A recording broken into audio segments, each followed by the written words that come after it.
गरुड़ पुराण में बताया गया है कि जब किसी व्यक्ति की मृत्यु होती है तो यमराज के यमदूत उसे अपने साथ यमलोक ले जाते हैं।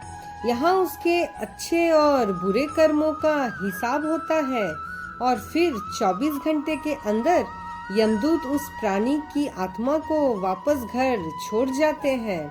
यमदूत के द्वारा आत्मा को वापस घर छोड़ने के बाद मृतक की आत्मा अपने परिजनों के बीच भटकती रहती है और अपने परिजनों को पुकारती रहती है, लेकिन उसकी आवाज को कोई नहीं सुन पाता। यह देखकर मृत व्यक्ति की आत्मा बेचैन हो जाती है और जोर जोर से चिल्लाने लगती है। इसके बाद आत्मा अपने शरीर के अंदर प्रवेश करने की कोशिश भी करती है, लेकिन यमदूत के पास बंदिश होने के कारण वह मृत शरीर में प्रवेश नहीं कर पाती। इसके अलावा गरुड़ पुराण की माने तो जब यमदूत आत्मा को उसके परिजनों के पास छोड़ जाती है तो उस समय उस आत्मा में इतना बल नहीं होता कि वो यमलोक की यात्रा तय कर पाए। गरुड़ पुराण के अनुसार किसी भी मनुष्य के मृत्यु के बाद जो 10 दिनों तक पालन किया जाता है उससे मृतक आत्मा के विभिन्न अंगों की रचना होती है, और जो 11वें और 12वें दिन पिंडदान किया जाता है उससे मृतक आत्मा रूपी शरीर का मांस और त्वचा का निर्माण होता है, और जब 13वें दिन 13वीं की जाती है तो उस दिन मृतक के नाम का पिंडदान किया जाता है। उसी से ही वो यमलोक तक की यात्रा तय करते हैं, अर्थात मृत्यु के बाद मृतक के नाम का जो पिंडदान किया जाता है उसी से ही आत्मा को मृत्यु लोक से यमलोक तक यात्रा करने का बल मिलता है। गरुड़ पुराण के अनुसार जिस मनुष्य की मृत्यु होने वाली होती है वह बोलना चाहता है लेकिन बोल नहीं पाता। अंत समय में उसकी सभी इंद्रियां, बोलने सुनने आदि की शक्ति नष्ट हो जाती है और वह जड़ अवस्था में हो जाता है। यानी इसलिए ही गरुड़ पुराण में बताया गया है कि जब किसी मनुष्य की मृत्यु हो जाती है तो उसकी आत्मा 13 दिनों तक अपने परिजनों के पास घर में भटकती रहती है और उसके बाद आत्मा मृत लोक से यमलोक की ओर निकल पड़ती है, जिसे पूरा करने के लिए उसे 12 महीने यानी कि 1 साल का वक्त लगता है। इतना ही नहीं, मान्यता के अनुसार 13 दिनों तक मृतक के नाम का किया गया पिंडदान उसके 1 वर्ष के भोजन के समान होता है। अक्सर लोगों के मन में ये सवाल भी जरूर आता है कि अगर किसी मृत व्यक्ति के नाम का पिंडदान नहीं किया गया तो क्या होगा। तो दोस्तों, आपको बता दे कि इसका भी वर्णन गरुड़ पुराण में किया गया है।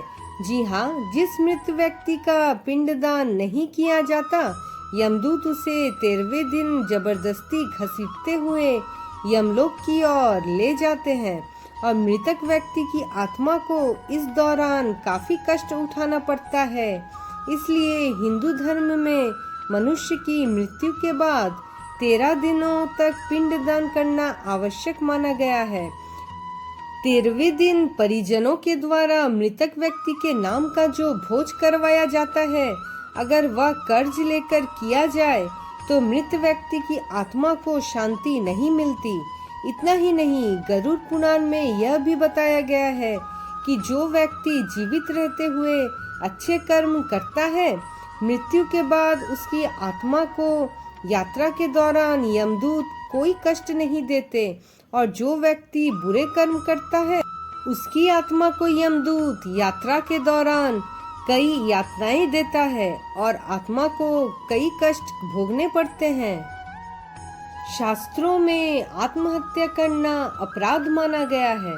आत्महत्या करना निश्चित ही ईश्वर का अपमान है। जो व्यक्ति आत्महत्या कर लेता है वह मृत्यु के बाद तुरंत ही प्रेत बनकर अनिश्चित काल के लिए भटकता रहता है। उसे उस दौरान अनेक कठिनाइयों को सहना भी पड़ता है। जीवन के चक्र को समझना जरूरी है। जैसे पूर्ण पका फल ही खाने योग्य होता है।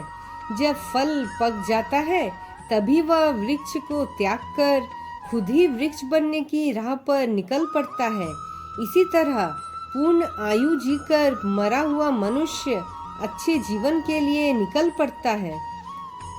कहते हैं कि मानव जीवन के 7 चरण होते हैं और प्राकृतिक प्रक्रिया के अनुसार एक के पूरा होने के बाद ही दूसरी शुरू होती है। इसका सही समय और सही क्रम होता है। ऐसे में समय से पूर्व ही मृत्यु हो जाने से क्रम गड़बड़ हो जाता है। जिन व्यक्तियों की मृत्यु प्राकृतिक कारणों से होती है उनकी आत्मा भटकती नहीं और नियमानुसार उनके जीवन के 7 चरण पूरे हो चुके होते हैं। लेकिन जिन लोगों की मृत्यु आत्महत्या के कारण होती है वो चक्र को पूरा ना कर पाने के कारण अधर में ही रह जाते हैं। गरुड़ पुराण में जीवन और मृत्यु के हर रूप का वर्णन किया गया है। आत्महत्या को निंदनीय माना जाता है क्योंकि धर्म के अनुसार कई योनियों के बाद मानव जीवन मिलता है। ऐसे में उसे व्यर्थ गवा देना मूर्खता और अपराध है।